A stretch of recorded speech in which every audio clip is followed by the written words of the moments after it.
मेरा झुकना और तेरा खुदा हो जाना अच्छा नहीं है इतना बड़ा हो जाना। कोई कितना भी बड़ा हो जाए पर वह भगवान नहीं हो सकता। लेकिन राजस्थान के एक विधायक ऐसे हैं जो अपने आप को खुदा से कम नहीं समझते। जनता उनके लिए चहेती तब तक ही है जब तक चुनाव है। जीतने के बाद अति रसूखदार विधायक जी के तेवर सातवें आसमान से भी ऊपर होते हैं। प्रदेश में कांग्रेस की सरकार है और विधायक जी भी कांग्रेस पार्टी से ही हैं, लेकिन सत्ता के कर्ता धर्ता इनका कुछ नहीं बिगाड़ सकते, भले ही पूरा प्रदेश ही विरोध में क्यों ना आ जाए। जानकार बताते हैं कि 10 जनपद पर इनकी सीधी एंट्री होती है और यह जहां से चाहे वहां से टिकट लेकर चुनाव लड़ लेते हैं और कोई मना भी नहीं कर सकता। जीत इनकी निश्चित इसलिए होती है कि धनबल के आगे अच्छे पिछड़ जाते हैं और चुनाव के दिनों में जनता को लुभाने का सबसे कारगर उपाय धनबल ही है। पेश है एक बानगी। मेरी रणनीति है, जीत के जनता का काम करेंगे, विकास करेंगे। जहाँ से जीते वहाँ विकास करेंगे, जहाँ से आ रहे हो विकास नहीं करेंगे, छोड़ देंगे बूथों को। उसमें क्या है, अगले 5 साल लड़ना नहीं, रहने दो। जिसने कार्यकर्ता ने काम किया उसकी मदद करेंगे, जिसने धोखा दिया उसको इग्नोर करेंगे। क्यों? और जो अभी सुरेश के साथ हुआ उससे ज्यादा मेरे साथ हुआ, वो तो आपको पता है। सारा सर्वे मेरे को हरा रहा, सारा सट्टे बाजार मेरे को हरा रहा। उसके बाद जनता तो नहीं हरा रही थी ना, और एक बेचारे गरीब आदमी को पैसे दे के खड़ा किया गया जो कांग्रेस के गोपीचंद जी का नहीं पता कौन बनेगा। तो देखा आपने, रसूखदार विधायक जी का एटीट्यूड बताता है कि उन्हें न तो पार्टी की परवाह है न ही जनता की। उनकी जिद है सिर्फ जीतना।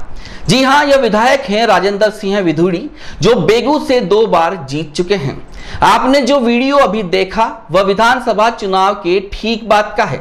चलिए अब आपको एक ऐसे वीडियो को दिखाते हैं जिसे देखकर आप भी हैरान रह जाएंगे। देश अभी कोरोना जैसी वैश्विक महामारी से गुजर रहा है। हर हाथ सिर्फ मदद को आगे बढ़ रहा है। कोई राजनीतिक द्वेषता किसी में नहीं है। हर पार्टी इस लड़ाई में एकजुट हो गई है। राजस्थान के मुखिया अशोक गहलोत के अच्छे कामों की तारीफ तो प्रधान सेवक नरेंद्र मोदी ने भी खुलकर की है, लेकिन विधुड़ी के लिए ये सब बेमानी है। अगर उनकी और उनकी पार्टी के नेता की जयकार नहीं करोगे तो बहुत बड़ा खामियाजा भुगतना पड़ेगा। यह नजारा भी आपको दिखा देते हैं, जिसकी कड़ी आलोचना हर जगह हो रही है। 2 दिन पहले राशन बांटने निकले, शामियाना सजाया गया और जरूरतमंदों को राशन बांटा गया। इस बीच विधुड़ी ने राशन लेने आए जरूरतमंदों में से एक महिला को पूछ लिया, बताओ मोदी अच्छा या गहलोत? महिला ने जवाब में मोदी का नाम ले लिया तो विधुड़ी जी ने राशन वापस रखने की बात करके महिला को जाने का आदेश दे दिया। मैं रात को तुम्हें भूखा नहीं सोने दूंगा। तो कौन आदमी अच्छा है? अशोक गहलोत अच्छा है कि मोदी अच्छा है? बताओ। दिए जलाने वाला अच्छा है माता जी? आप तो मोदी को अच्छा कह रही हो। बताओ कौन अच्छा है? आप तो कह रहे हो आपको। हाँ, कौन अच्छा है?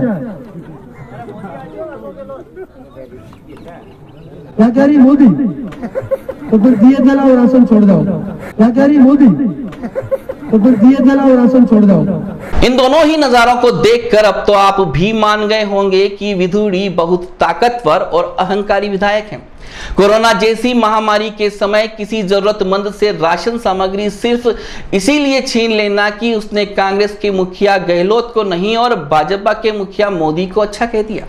वैसे इस वीडियो के वायरल होने के बाद विधुड़ी काफी ट्रोल हो रहे हैं, फिर भी राज्य सरकार द्वारा कोई एक्शन नहीं लेना साबित करता है कि विधुड़ी पर कार्रवाई करना इनके बस की बात नहीं है, क्योंकि 10 जनपद में बैठे सर्वे सर्वा का विधुड़ी पर हाथ जो है। इस संबंध में चित्तौड़गढ़ सांसद चंद्र प्रकाश जोशी ने वाकये को हास्यास्पद बताते हुए कड़ी निंदा की है। उन्होंने कहा है कि यह कांग्रेस पार्टी का निर्देश प्रतीत हो रहा है, जिसमें सिर्फ कांग्रेस के लोगों को सहायता पहुंचाने की कवायद की जा रही है, लेकिन देश के प्रधान सेवक 130 करोड़ लोगों को अपना परिवार मानकर केंद्र के माध्यम से सहायता पहुंचाने में जुटे हुए हैं। दलगत राजनीति से ऊपर उठकर मदद पहुंचाने का काम किया जा रहा है। इस संबंध में उन्होंने सरकार से मांग की है कि विधायक विधुड़ी पर प्राथमिकी दर्ज कर कानूनी कार्रवाई की जाए और यदि ऐसे लोगों को चिन्हित करके मदद पहुंचाई जाती है तो पार्टी का हर कार्यकर्ता तैयार खड़ा है। वहीं भाजपा के पूर्व विधायक सुरेश धाकड़ ने भी विधुड़ी द्वारा किए गए कृत्य की निंदा करते हुए सख्त से सख्त कार्रवाई की बात कही है। क्या है जो हास्यास्पद है और आश्चर्य भी होता है कि संकट के समय जब पूरा देश की जनता एकजुट होकर इस देश के जरूरतमंद लोगों के मदद के लिए आगे आए हैं, उनकी मदद कर रहे हैं, सारी पॉलिटिकल पार्टियां, सारी सरकारें उस दिशा में मदद करने को तैयार बैठी हैं। लेकिन ऐसे में कांग्रेस पार्टी के जनप्रतिनिधि किसी दलित महिला को यह कहकर उठा देते हैं कि आपको राशन तब मिलेगा जब पहले ये बताओ कि मोदी अच्छे हैं कि अशोक गहलोत अच्छे हैं।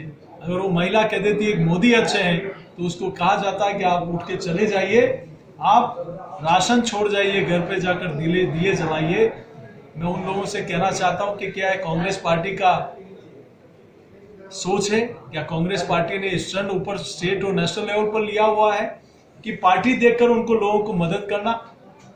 उस महिला सीमा जी डोली की मदद के लिए भारतीय जनता पार्टी ने ऐसे अनेकों लोग संगठन तैयार है उनकी मदद के लिए। लेकिन इससे पता चलता है कि कांग्रेस पार्टी कैसी छोटी और ओछी मानसिकता के साथ लोगों की मदद कर रही है, किस प्रकार के लोगों को बहिष्कृत करने का काम, तिरस्कृत करने का काम कर रही है। जबकि नरेंद्र मोदी जी की सरकार देश की 130 करोड़ जनता के लिए कोई राजनीतिक मतभेद नहीं, कोई विचार नहीं, सिर्फ और सिर्फ वो इस देश का निवासी है, चाहे किसी धर्म मजहब का हो, किसी जाति संप्रदाय का हो, उन सब लोगों की मदद के लिए नरेंद्र मोदी जी की सरकार काम कर रही है। और महिला भी है और दलित भी है, तो इस तरीके का काम करके ये एक तरह से अमानवीय कृत्य क्या है, मैं इसकी निंदा करता हूँ। तो दूसरा, जिस तरीके से सोशल डिस्टेंसिंग की बात की जा रही है, एक अधिकारी ने यहाँ पूछा तो उसका ट्रांसफर करा के अपनी ताकत दिखा दी। और अभी हमारे भाजपा के विधायक मदन जी दिलावर हो या सुरेश जी रावत हो, उन्होंने राशन सामग्री वितरण में कहीं थोड़ा मोटा ध्यान नहीं रहा होगा तो उन पर मुकदमे दर्ज कर दिए। और जिस तरीके से बेगू विधानसभा में टेंट और माइक लगा करके राशन सामग्री वितरण की जा रही है और सोशल डिस्टेंसिंग की धज्जियां उड़ाई जा रही है, तो प्रशासन से भी आग्रह करूंगा कि जरा दिखवाएं। और अगर इसमें कोई बड़ा हादसा हो गया तो इसकी जिम्मेदारी भी तय होनी चाहिए। और एक जनप्रतिनिधि को जिसमें सोशल डिस्टेंसिंग का बिल्कुल ध्यान नहीं रखा जा रहा है और अनाउंस कराया जा रहा है कि इतने राशन वितरण होंगे। कल ही की घटना है, गंगरार थी, 82 जनों को किट वितरण करना था और उन्होंने 700 लोगों को बुला लिया वाहवाही लूटने के लिए। जब जनता में किसी ने पूछ लिया कि भाई 700 जनों को पैकेट मिलेगा क्या, तो उन्होंने कहा नहीं, पैकेट तो 80-82 आदमियों को मिलेगा, सूची 82 की है। तो अफरा तफरी जैसा माहौल बन गया। तब वहाँ का एसडीएम और पुलिस प्रशासन जाते हैं और डरा धमका के उनको घर भेज देते हैं। फिर बाद में ये कांग्रेस के लोग भी नहीं आते हैं और पूरी कांग्रेस पार्टी जो काम प्रशासन को करना चाहिए वो नहीं करके कांग्रेस पार्टी के इनके पदाधिकारी गांव में पहले जाते हैं, पंचायत में जाते हैं और उन लोगों से पूछते हैं कि हमारी पार्टी का आदमी कौन है। और ये वो प्रश्नों की सूची जो ऐसा मैंने कहा, वो प्रश्न पत्र लेकर जाते हैं और उसमें जो पास हो जाता है उनको किट मिलता है। तो ये गरीबी के साथ मजाक है और कम से कम इस संकट के समय इनको ऐसा नहीं करना चाहिए। चित्तौड़गढ़ सांसद सीपी जोशी और पूर्व विधायक सुरेश धाकड़ ने अपनी बात सरकार तक पहुंचाने की कोशिश करने के साथ ही प्रशासन से अपील भी की है कि विधुड़ी पर कार्रवाई होनी चाहिए। वैसे आपको बता दें, कुछ दिनों पहले तेज तर्रार अधिकारी तेजस्वी राणा ने नियमों का हवाला देते हुए विधुड़ी की गाड़ी का चालान बनाते हुए गाड़ी रुकवा दी थी, तो दूसरे ही दिन महिला अधिकारी का तबादला हो गया। हालांकि हवाला कुछ और दिया गया, लेकिन यह सब जानते हैं कि विधुड़ी ने तत्काल प्रभाव से तेजस्वी का तबादला करवाया। चित्तौड़गढ़ जिले में कुछ विरोध भी हुआ, लेकिन कोरोना की मार के चलते विरोध थमकर रह गया।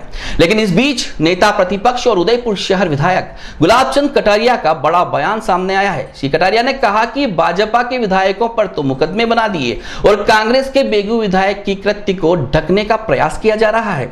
श्री कटारिया ने राजस्थान सरकार और शासन को आड़े हाथों लेते हुए साफ किया कि अगर कार्रवाई नहीं हुई तो हमें मजबूरन आंदोलन करना होगा। बाद में यह मत कहना कि कोरोना की लड़ाई के बीच इस तरह का विघ्न क्यों डाला। मुझे बहुत दुख के साथ कहना पड़ रहा है, एक और भारतीय जनता पार्टी के 2 विधायकों पर सरकार ने एफआईआर दर्ज कराई। दूसरी तरफ कांग्रेस के विधुड़ी ने जिस प्रकार का व्यवहार तेजस्वी राणा के साथ किया, जिस प्रकार के अपशब्दों का प्रयोग किया और उसने उसके खिलाफ चालान बना दिया, दुर्भाग्य यह है कि प्रशासन ने उसका ट्रांसफर कर दिया। एक अच्छे अधिकारी जो अपने कानून की पालना करा रही थी उसको तो आपने सजा दिया। फिर विदुड़ी जी ने एक और काम किया, जितने सरकारी कर्मचारी हैं उनसे हर एक से 2-2 किट बनवाए और उन किट को अपना समझकर विधायक के कोटे का और सरकार का मिलाकर के जो बांट रहा है। इस बांटने की घटना को भी आपने देखा होगा कि एक जगह उसने बांटते समय पूछा कि मोदी अच्छा कि गहलोत अच्छा, तो एक महिला ने मोदी अच्छा इस बात को कह दिया तो उससे वापस उसका किट ले लिया।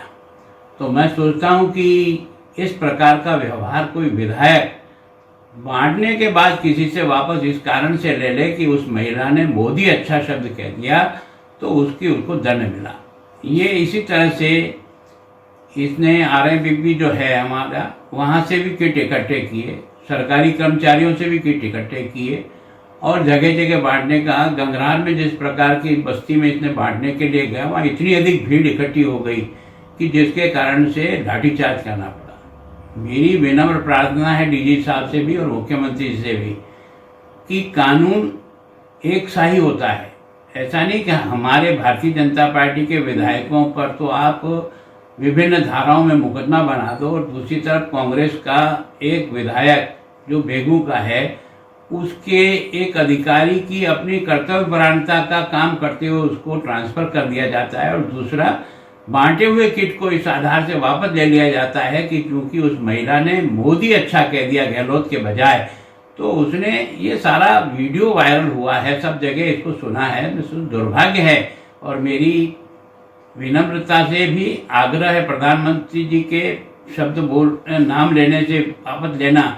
मुख्यमंत्री जी इस बात को थोड़ा सा गहराई से ले और डीजी साहब भी इसको गहराई से ले।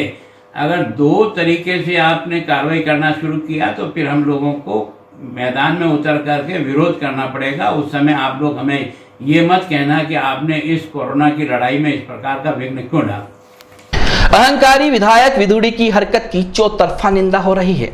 सरकार चुप है, यह सोचने वाली बात है। वैसे आपको बता दें कि यह चुप्पी इस बार की नहीं है। गत गहलोत सरकार में भी यह चुप्पी इसी तरह बनी रही।